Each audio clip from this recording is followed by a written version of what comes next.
പ്രിയപ്പെട്ട മന്ത്രി Shri Roji M John, നമ്മുടെ പ്രിയങ്കരനായ MP ശ്രീ ഹൈബി ഈഡൻ, നമ്മുടെ മേയർ ശ്രീമതി മിനിമോൾ, MLA മാരായ ശ്രീമതി ഉമാ തോമസ്, ശ്രീ അൻവർ സാദത്ത്, പ്രിയങ്കരായ Shri TJ Vinod, Shri Tony Chammany, deputy mayor Shri Sudheer, പ്രിയപ്പെട്ട നമ്മുടെ മാനേജിംഗ് ഡയറക്ടർ ശ്രീ ജയകൃഷ്ണൻ, വേദിയിലും സദസ്സിലുമുള്ള പ്രിയപ്പെട്ട ജനപ്രതിനിധികളെ, സഹോദരങ്ങളെ, നമ്മുടെ ഓണാഘോഷങ്ങളുടെ തുടക്കമായി ഓണം മെഗാ ട്രേഡ് ഫെയർ ഇന്നിവിടെ ഉദ്ഘാടനം ചെയ്യപ്പെട്ടിരിക്കുകയാണ്. സാധാരണ തിരുവനന്തപുരത്താണ് സംസ്ഥാനതല ഉദ്ഘാടനം നടക്കാറുള്ളത്. ഈ പ്രാവശ്യം വളരെ നേരത്തെ എറണാകുളത്ത് അതിൻ്റെ ആദ്യ തുടക്കം നിർവഹിക്കപ്പെട്ടിരിക്കുകയാണ്.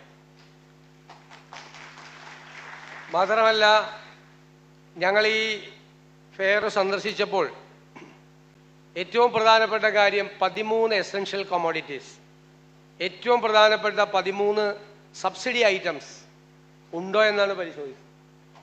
വളരെ ഭംഗിയായി ഏറ്റവും നിലവാരമുള്ള 13 സബ്സിഡി ഐറ്റംസും ഈ മെഗാ ഫെയറിൽ ഉണ്ട് എന്നുള്ളതാണ് ഏറ്റവും അഭിമാനകരമായ കാര്യം. ബാക്കിയൊക്കെ എല്ലാ ഐറ്റംസും ഉണ്ടാവും. പക്ഷേ ജനങ്ങൾ ആഗ്രഹിക്കുന്നത്, സാധാരണക്കാർ ആഗ്രഹിക്കുന്നത് സബ്സിഡിയുള്ള 13 ഐറ്റംസാണ്. അതിവിടെ വളരെ മുമ്പ് തന്നെ എത്തിച്ച് വളരെ ഭംഗിയായി അത് ഡിസ്പ്ലേ ചെയ്തിരിക്കുന്നു. ഞാൻ മന്ത്രിയെയും സിവിൽ സപ്ലൈസ് കോർപ്പറേഷനെയും പ്രത്യേകമായി അഭിനന്ദിക്കുകയാണ്. പലപ്പോഴും അത് ഉണ്ടാകാറില്ല, പല സപ്ലൈ ഫെയറിലും പലപ്പോഴും അത് ഉണ്ടാകാറില്ല. ഈ പ്രാവശ്യം അത് ഭംഗിയായും വൃത്തിയായും ചെയ്തിട്ടുണ്ട്. അതിൻ്റെ ഒരു കാര്യം മന്ത്രി തന്നെ പറഞ്ഞു, ധനകാര്യ വകുപ്പിൽ നിന്ന് പൈസ കൊടുത്തു. നമ്മുടെ മുൻഗണനകളിൽ ഒന്നാണ് മാർക്കറ്റിൽ ഇടപെട്ട്, പ്രത്യേകിച്ച് ഫെസ്റ്റിവൽ സീസൺ വരുമ്പോൾ കൃത്രിമമായ വിലക്കയറ്റം ഉണ്ടാവും, ഓർഗാനിക് ആയിട്ടുള്ള വിലക്കയറ്റം ഉണ്ടാവും. ഓർഗാനിക് ആയിട്ടുള്ള വിലക്കയറ്റം ഉണ്ടായാൽ അതിൻ്റെ 3 ഇരട്ടി കൃത്രിമമായ വിലക്കയറ്റം ഉണ്ടാവും.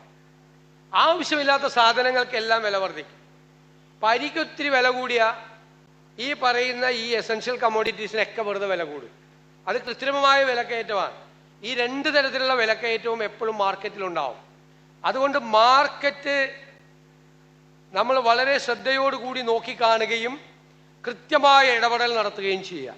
അങ്ങനെ വിപണിയിൽ ഇടപെടാനുള്ള ഏറ്റവും പ്രധാനപ്പെട്ട ഏജൻസിയാണ് സപ്ലൈകോ. സപ്ലൈകോ ആ ധർമ്മം ഭംഗിയായി നിർവഹിച്ചാൽ നമുക്ക് മാർക്കറ്റിലെ വില, ഏറ്റവും മിനിമം കൃത്രിമമായ വിലക്കയറ്റത്തെ നമുക്ക് പിടിച്ചു നിർത്താൻ കഴിയുമെന്ന കാര്യത്തിൽ സംശയമില്ല. ഈ ആഘോഷവേളകളിലാണ് ഏറ്റവും കൂടുതൽ മാർക്കറ്റിൽ വിലക്കയറ്റം ഉണ്ടാകുന്നത്.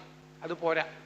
അപ്പം അല്ലാത്ത സമയത്തും എല്ലാ ദിവസവും വില പട്ടിക പരിശോധിച്ച് ആവശ്യമായ ഇടപെടലുകൾ നടത്താൻ സപ്ലൈകോയെ സജ്ജമാക്കുക എന്നതാണ് ഈ ഗവൺമെന്റിന്റെ ലക്ഷ്യം. മാത്രമല്ല, ഭാവിയിൽ സപ്ലൈകോയെ കുറിച്ച് ഞങ്ങൾ പ്ലാൻ ചെയ്യുന്നത് സർക്കാരിന്റെ സബ്സിഡിയോടുകൂടി നിലനിൽക്കുന്ന ഒരു സ്ഥാപനം എന്ന നിലയിലല്ല, മറിച്ച് സ്വതന്ത്രമായി നിലനിൽക്കാൻ വരുമാനമുണ്ടാക്കുന്ന ഒരു സ്ഥാപനം കൂടിയാക്കി വളർത്താൻ ഉദ്ദേശിക്കുന്നു. അതനുസരിച്ചുള്ള സബ്സിഡി ജനങ്ങൾക്ക് കൊടുക്കാൻ കഴിയും. നമ്മുടെ നാട്ടിൽ സപ്ലൈ ചെയിൻ മാനേജ്മെന്റ് വർക്ക് ചെയ്യുന്നത് എങ്ങനെയാണ്? ഞാൻ കഴിഞ്ഞ ദിവസം പറഞ്ഞു, സപ്ലൈകോയുടെ പരിപാടിയിൽ തന്നെ വലിയ സപ്ലൈ ചെയിൻ മാനേജ്മെന്റ് വർക്ക് ചെയ്യുന്നത് അവർ ക്രോപ്പ് സീസണിൽ, ഇപ്പം അവിടെ നമ്മൾ കണ്ടില്ലേ മുളക് വെച്ചിരിക്കുന്നത് കണ്ടു. മുളക് ഗുണ്ടൂരിലാണ് ഉണ്ടാകുന്നത്, ആന്ധ്രയിലെ. അവർ ക്രോപ്പ് സീസണിൽ അവിടെ അത് ആ സീസണിൽ വാങ്ങിക്കും. അപ്പം ചിലപ്പോൾ 25 രൂപയ്ക്ക് കിട്ടും. ചിലപ്പോൾ അത് വലിയ ലക്ഷക്കണക്കിന് ടൺ സ്റ്റോറേജ് ഫെസിലിറ്റി ഉണ്ടാക്കി അവിടെ സൂക്ഷിച്ചു വയ്ക്കും. ഓഫ് സീസൺ വരുമ്പോൾ 25 രൂപയ്ക്ക് വാങ്ങിച്ച സാധനം 100 രൂപയ്ക്ക് വിൽക്കും. ആകെ ചെലവെന്താണ്? ആകെ ചെലവ് ഈ സ്റ്റോറേജ് ഫെസിലിറ്റിയാണ്. നമുക്ക് തുടങ്ങാം സ്റ്റോറേജ് ഫെസിലിറ്റി. ഞങ്ങൾ സപ്ലൈകോട് നിർദ്ദേശിച്ചിട്ടുണ്ട്, ആദ്യം 5 ഐറ്റം, ഈ 13 ഐറ്റത്തിൽ 5 ഐറ്റം അവർ സ്റ്റോറേജ് ഫെസിലിറ്റി തുടങ്ങട്ടെ. നല്ല സമയത്ത് വില കുറവിൽ വാങ്ങിച്ചവർ സ്റ്റോർ ചെയ്യട്ടെ. അതിന് ഗവൺമെന്റ് എല്ലാവിധ സഹായം ചെയ്യും. ആ സ്റ്റോറേജ് ഫെസിലിറ്റി നമുക്ക് റെന്റ് തന്നാൽ മതി. അത് വേണം, നമുക്ക് റെന്റ് തന്നാൽ മതി. ആ റെന്റിന്റെ ചെലവ് മാത്രമേ ഉണ്ടാവുള്ളൂ സപ്ലൈകോയ്ക്ക്. അപ്പൊ 100 രൂപയ്ക്ക് മറ്റ് ഏജൻസികൾ വിൽക്കുന്ന മുളക് നിങ്ങൾക്ക് 75 രൂപയ്ക്ക് വിൽക്കാൻ പറ്റും. മാർക്കറ്റിൽ 100 രൂപ ഉള്ളപ്പോൾ 50 രൂപ ലാഭം കൂടി ഉണ്ടാക്കി. അല്ലെങ്കിൽ ഒരു 10 രൂപ നമ്മൾ എടുത്തെന്ന് വെക്കുക, റെന്റ് നമ്മൾ അത്രയൊക്കെ എടുക്കുള്ളൂ. ബാക്കിയുള്ള പൈസ സപ്ലൈക്കോ ലാഭത്തിലാണ്. അപ്പൊ സർക്കാരിന്റെ മുമ്പിൽ ചെന്ന്, ധനകാര്യ വകുപ്പിന്റെ മുമ്പിൽ ചെന്ന് ഞങ്ങൾക്ക് സബ്സിഡി ഒന്നും വേണമെന്ന്, ഞങ്ങളുടെ കയ്യിൽ പൈസ ഉണ്ടെന്ന് പറയും. വരുമാനം ഉണ്ടാക്കാം, സെൽഫ് ജനറേറ്റിംഗ് ആവാം. അത് ഞങ്ങളുടെ ഒരു സ്വപ്ന പദ്ധതിയാണ്. സപ്ലൈകോയെ വരുമാനമുള്ള ഒരു സ്ഥാപനമാക്കി വളർത്തുക എന്നത്. കൂടെ അവര് 3 പേരും കൂടി പറഞ്ഞത് ധനകാര്യ വകുപ്പിന് രക്ഷിക്കാൻ വേണ്ടിയിട്ടാണ്. എനിക്ക് ഇവിടെ ഇരുന്നാൽ മനസ്സിലാവും സാരം. ധനകാര്യ വകുപ്പ് കാശ് കൊടുക്കാതിരിക്കാൻ വേണ്ടിയിട്ടാണ് അവർ പറയണത്. പക്ഷെ നമ്മുടെ ഈ പൊതുമേഖലാ സ്ഥാപനങ്ങൾ ആ രീതിയിൽ വളർന്നു വരണം. ഞങ്ങൾ ഒരു പൊതുമേഖലാ സ്ഥാപനത്തെയും സ്വകാര്യവൽക്കരിക്കില്ല. മറിച്ച് പൊതുമേഖലാ സ്ഥാപനങ്ങളെ സ്വയം പര്യാപ്തമാക്കുക എന്നുള്ള ഏറ്റവും ആധുനികമായ സംവിധാനങ്ങൾ ഉപയോഗിച്ച് ആക്കുക എന്നുള്ളതാണ്. ഇതൊരു സ്വപ്നമാണ് സപ്ലൈകോയെ കുറിച്ച്. ചിലപ്പോൾ അടുത്ത പ്രാവശ്യം ശ്രീ അനൂപ് ജേക്കബ് മന്ത്രി എന്ന നിലയിൽ ഇങ്ങോട്ട് വരുന്നത് ഈ സ്റ്റൈലിലായിരിക്കില്ല, ഇതെല്ലാം പറഞ്ഞുകൊണ്ടായിരിക്കും വരുന്നത്. അപ്പൊ അങ്ങനെയുള്ളൊരു മാറ്റം കൂടി സപ്ലൈകോയിൽ ഉണ്ടാകും. മാർക്കറ്റിൽ കൃത്യമായ ഇടപെടലുണ്ടാകും. ജനങ്ങളോടൊപ്പം വിലക്കയറ്റം ഉണ്ടായാൽ പൊറുതിമുട്ടുന്നത് സാധാരണക്കാരും പാവങ്ങളും ആയിട്ടുള്ളവരാ. അവരെ ചേർത്ത് നിർത്തും.